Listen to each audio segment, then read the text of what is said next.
من الشیطان الرجیم سورہ آل عمران آیت نمبر 124 سے 127 تک انشاءاللہ آج ہم پڑھیں گے۔ بسم اللہ الرحمن الرحیم۔ استقول للمؤمنین، جب آپ مومنوں سے کہہ رہے تھے الن یکفیکم، کیا کافی نہیں ہے تمہیں، ایمدکم ربکم، کہ تمہارا رب تمہاری مدد کرے بثلاثۃ آلاف من الملائکۃ منزلین، 3000 فرشتوں کے ساتھ جو اترنے والے ہیں۔ بلا کیوں نہیں، ان تصبروا وتتقوا، اگر تم صبر اختیار کرو گے، تقوی اختیار کرو گے۔ ویأتوکم من فورہم ھذا، وہ آئیں گے تمہارے پاس اس کے بعد۔ یمددکم ربکم، تمہارا رب تمہاری مدد کرے گا بخمسۃ آلاف من الملائکۃ مصومین، 5000 فرشتوں کے ساتھ جو نشان زدہ ہیں۔ وما جعلہ اللہ، اور نہیں اللہ تعالیٰ نے بنایا اس چیز کو، الا بشری لکم، مگر خوشخبری تمہارے لیے، ولتطمئن قلوبکم بہ، اور تاکہ تمہارے دل اس کے ساتھ مطمئن ہو جائیں۔ ومن نصر، اور نہیں ہے مدد، الا مگر من عند اللہ، اللہ کی ہی طرف سے، العزیز الحکیم، جو غالب حکمت والا ہے۔ لیقطع طرفا، تاکہ وہ کاٹ ڈالے ایک حصہ، من الذین کفروا، ان لوگوں کا جن نے کفر کیا ہے، او یکبتہم، یا وہ انہیں ہلاک کر دے، فینقلبوا خائبین، پس وہ لوٹیں ناکام و رسوا ہو کر۔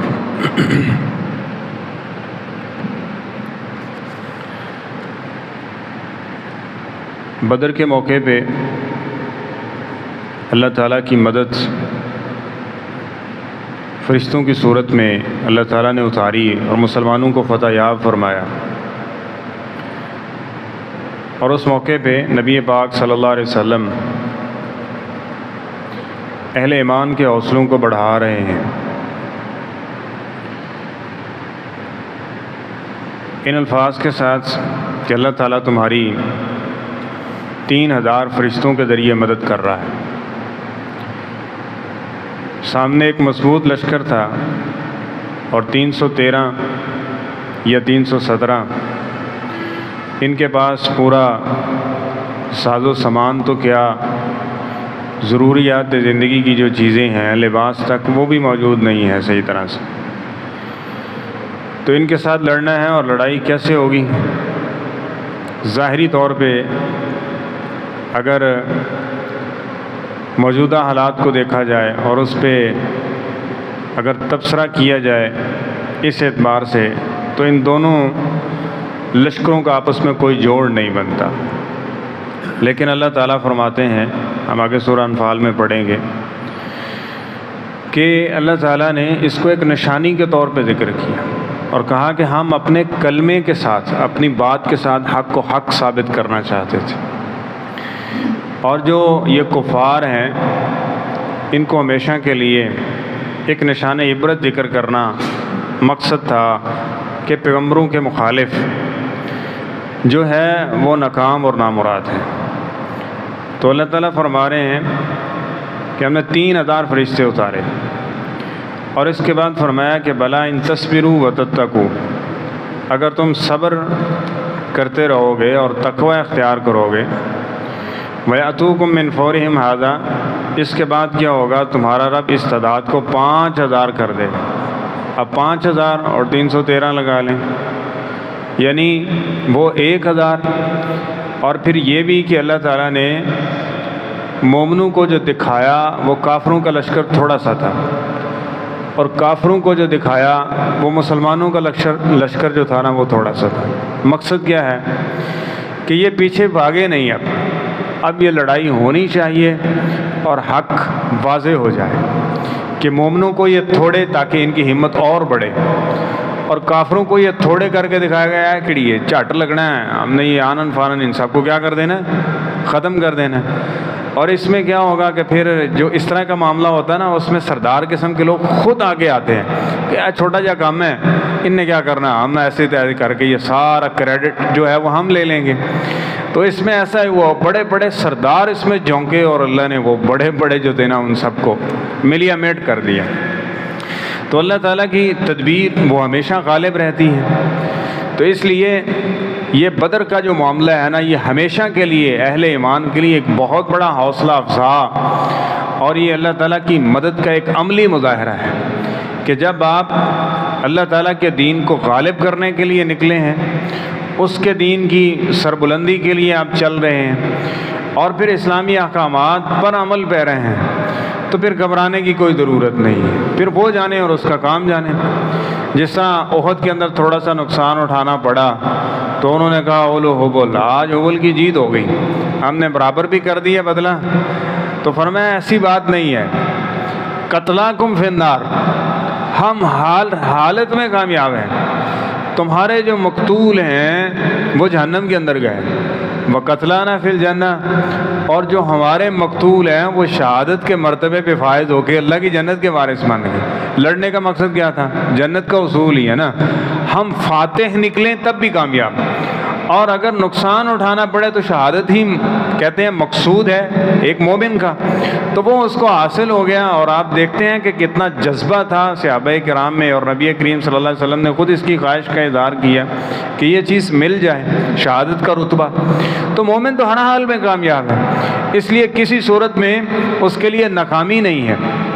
جبکہ کفار ہیں وہ جیت بھی جائیں، ظاہری طور پہ کامیاب بھی ہو جائیں، تو دراصل وہی ناکام ہے۔ کیوں؟ وہ اللہ اور اللہ کے رسول کی نافرمانی کر رہے ہیں، یہ چند دن کی زندگی ہے، کب تک یہ جئیں گے؟ بالآخر انہیں مرنا ہے، اور حساب و کتاب کے معاملے وہ اس کتاب و سنت کی صورت میں برابر کر دیے جائیں گے۔ تو فرمایا کہ اللہ تعالیٰ تمہاری مدد فرمائے گا، اور یہ مدد 5000 فرشتوں کے ساتھ ہوگی، اور وہ 5000 فرشتے جو ہے نا مصوبین، نشان زدہ ہوں گے۔ نشان زدہ کا مطلب کیا ہے؟ مفسرین نے اس میں مختلف اقوال ہیں، اور اس میں جو راجح قول ہے وہ یہی ہے کہ وہ اس فیلڈ کو، اس کو جاننے والے۔ اب یہ ہے نا 5000 ہیں اور وہ جانتے ہی نہیں کہ ہم نے کرنا کیا ہے، یہ ہوگا کیسے معاملہ؟ فرمایا نہیں، مصومین، وہ نشان زدہ مخصوص، جس طرح ایک سمجھ لیں کہ فورسز ہیں، اور فورسز میں کئی کیٹاگریز ہوتی ہیں، ایک عام لڑنے والا سپاہی ہے، اور ایک یہ ہے کہ وہ خاص الخاص ہے، جس طرح SSG آپ کہہ سکتے ہیں، کمانڈوز کہہ سکتے ہیں، کہ جو مشکل سے مشکل جو مراحل ہوتے ہیں نا اس کو عبور کرنے والے، اس کو سر کرنے والے۔ تو فرمایا یہ مصومین، نشان زدہ فرشتے ہوں گے، یعنی ان کی یہ جو ضرب ہوگی اور وہ اس معاملے کو جاننے والے ہوں گے، وہ تمہاری اس مدد کی صورت میں اللہ تعالیٰ ان کو نازل فرمائے گا۔ وما جعلہ اللہ الا بشرا لکم ولتطمئن قلوبکم بہ۔ تو اللہ تعالیٰ فرما رہے ہیں یہ ہم نے اتارے اس لیے ہیں تاکہ تمہیں ایک خوشخبری مل جائے، تم خوش ہو جاؤ کہ اللہ تعالیٰ کی مدد ہمارے ساتھ ہے، اور تمہارے جو قدم ہیں وہ مضبوط ہو جائیں، تمہارے دل ہیں جو وہ مطمئن ہو جائیں۔ لیکن ومن نصر الا من عند اللہ، مدد اللہ تعالیٰ ہی کرنے والا ہے۔ مدد کس کی طرف سے ہے؟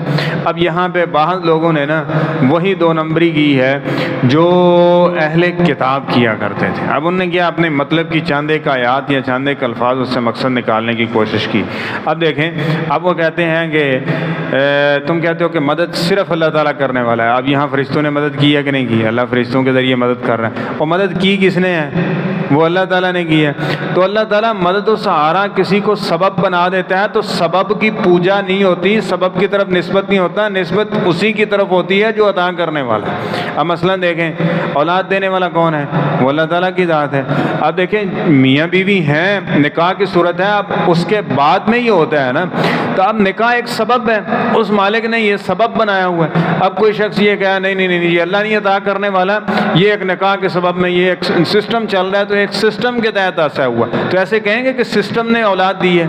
سسٹم نے تو اولاد نہیں نہ دی، یہ تو اللہ نے سبب بنایا ہے۔ تو جو سبب بنانے والا ہے نسبت اسی کی طرف کی جائے گی۔ مدد کرنا ہے، بسا اوقات ایک آدمی مشکل میں ہے تو کوئی اس کی مدد کر دیتا، تو یہ نہیں کہ یہ مددگار ہے اس کا، ظاہری اسباب کے تحت یہ مدد جو ہوتی ہے اس کا تو اللہ نے حکم دیا، وتعاونوا علی البر وَالتَّقْوَى، اور اگر ایسی چیز نہ ہوتی تو پھر سرزنش کیوں کی ہے تبوک کے موقع پہ جو پیچھے رہ گئے تھے؟ اب یہ جو پیچھے رہنے والا معاملہ تھا یہ ایک سبب تھا، اور اللہ تعالیٰ کا حکم اور آرڈر تھا کہ تم نے یہ کام کرنا ہے، باقی مدد کیا کون کریں گے؟ ہم کریں گے۔ جس طرح یہاں فرمایا 5000 فرشتے اتار دیے، فرمایا یہ خوشخبری کے لیے تھا، یہ ہم نے تمہیں خوشخبری دی تاکہ تمہارے دل کیا ہو جائے، مضبوط ہو جائیں۔ وَمَن نَّصْرُ إِلَّا مِنْ عِنْدِ اللَّهِ، مدد کون کرنے والا ہے؟ نہیں ہے مدد مگر صرف اللہ تعالیٰ کی طرف سے۔ اب ممید کون؟ اور بدر کے موقع پہ نبی کریم صلی اللہ علیہ وسلم نے وہی جملے بولے تھے جو ابراہیم علیہ السلام نے بولے تھے جب ان کو آگ میں پھینکا گیا تھا۔ کیا تھا؟ حسبی اللہ، صحیح البخاری میں ہے کہ حسبنا اللہ ونعم الوکیل، ہمیں کون کافی ہے؟ اللہ تعالیٰ کافی ہے۔ کبھی یہ کہا گیا کہ اللہ تعالیٰ نے یہ فرشتے ہے، یا فرشتے ہو ہمیں تمہاری مدد کی ضرورت ہے، یا جبریل مدد، یا فلاں مدد، یا فلاں مدد؟ نبی کریم صلی اللہ علیہ وسلم کی زندگی میں یا آپ کے اصحاب کی زندگی میں یہ کبھی جملہ سنا ہے؟ جس طرح ہمارے معاشرے میں یہ چلتا ہے اس طرح کی باتیں اور اس طرح کے جملے، تو مدد کرنے والی ذات اللہ تعالیٰ کی ہے۔ اسباب کے تحت ایک دوسرے کو حکم دیا گیا ہے کہ آپ جہاں تک ہے اپنے مسلمان بھائی کی مدد کریں، اللہ تعالیٰ تمہاری مدد کرے گا۔ اب جو اللہ تعالیٰ مدد کرے گا وہ اللہ تعالیٰ بھی کسی اسباب کے تحت ہی کرے گا نا، تو لہذا اس کی نسبت اسباب کی طرف کر کے اس کی پوجا شروع کر دینا، یہ ایک شرک کا دروازہ ہے۔ اس لیے کہا گیا کہ یہ کرنے والا کون ہے؟ اللہ تعالیٰ کی ذات ہے۔ اسی لیے ہم نماز میں ایک جملہ بولتے ہیں نا، ایاک نعبد و ایاک نستعین، اللہ عبادت بھی صرف تیری ہے اور مدد کرنے والا بھی کون ہے؟ وہ صرف تو ہی ہے۔ جبکہ ایک اسباب ہیں، ان اسباب کی پوجا نہیں ہے، پوجا صرف اس ذات کی طرف ہے، اس لیے نسبت بھی اسی کی طرف کی گئی۔ تو العزیز الحکیم، وہ نہایت غالب ہے، حکمت والا، اس نے کس طرح سے غالب کرنا ہے، کہاں فتح عطا کرنی ہے اور کیسے عطا کرنی ہے یہ وہ جانتا ہے۔ ہمارا کام کیا ہے؟ جو ہمارے ذمہ لگا دیا وہ کرنا ہے۔ اب اس کا کام ہے، جو اس کا کام ہے وہ خود کرے گا اور وہ کرنے پہ خوب قادر ہے۔ لیقطع طرفا من الذین کفروا او یکبتهم فینقلبوا خائبین، تو اللہ تعالیٰ فرمایا یہ اس لیے بھی کہ ہم نے کیا تاکہ کافروں کی ایک جو جمعیت ہے نا اس کو کاٹ دیا جائے۔ اب یہ بڑے ایک طرف ہے، ایک حصہ ابو جہل، عتبہ، شیبہ، ولید جیسے بڑے سرکردہ لوگ جو تھے ان کو اس جنگ کے اندر وہ کہاں آیا اور وہ مار دیے گیا، اور کلیب بدر میں پھینک کے پورے عرب کے اندر ایک دھاک بیٹھ گئی، اور پورے عرب میں یہ بڑے سردار جنگجو جو کہتے تھے کہ ہمیں کوئی زیر کر ہی نہیں سکتا، اپنی بہادری کے طور پہ وہ اس چیز کو پیش کیا کرتے تھے، اب سارے وہ کلیب بدر میں الٹے کر کے ہے نا ان کو پھینک دیا گیا اور وہ ڈال دیا گیا وہاں کلیب بدر میں۔ فرمایا ہم نے ایک طرف ان کی جو جمعیت تھی نا ان کو ختم کر دیا، او یکبتہم فینقلبوا خائبین، یا فرمایا ہم ان کو سب کو ہلاک بھی کر سکتے تھے، لیکن ایک اللہ تعالیٰ کی قدرت ہے، اس کی نشانی ہے، وہ جیسے چاہتا ہے وہ کرتا ہے۔ اب ان کو چھوڑ دیا گیا، اور ان میں سے بہت سارے لوگ ایسے تھے جو بعد میں مسلمان بھی ہو گئے، جن کو اللہ تعالیٰ نے اسلام لانے کی توفیق عطا کر دی۔ تو یہ وہی جانتا ہے، جس طرح کیا نام ہے نبی کریم صلی اللہ علیہ وسلم طائف کے موقع پہ گئے تو کہا گیا کہ آپ اگر آرڈر کریں تو ان سب کو ختم کر دیا۔ فرمایا ہو سکتا ہے کہ اللہ تعالیٰ یہ نہیں تو ان کے نسلوں سے آگے اسلام کو ماننے والے پیدا کر دے گا، اور ایسا ہوا۔ اسی طرح یہ ہے کہ اب کون بچا، کیسے بچا؟ اللہ تعالیٰ نے بچایا ان کو، اور اس کے بعد ان میں بعض لوگ تھے کہ جو اسلام لے آئے اور اللہ تعالیٰ نے ان کو جہنم سے بچا کے جنتی لوگوں میں شامل کر دیا، اور بعض لوگ جو اسی پہ قائم رہے وہ چاہے 100 سال بھی کیوں نہ جیلیں، بالآخر انجام ان کا وہی ہے جو اس میں کفار مارے گئے تھے اور ان کا انجام جہنم کی صورت میں ہوا۔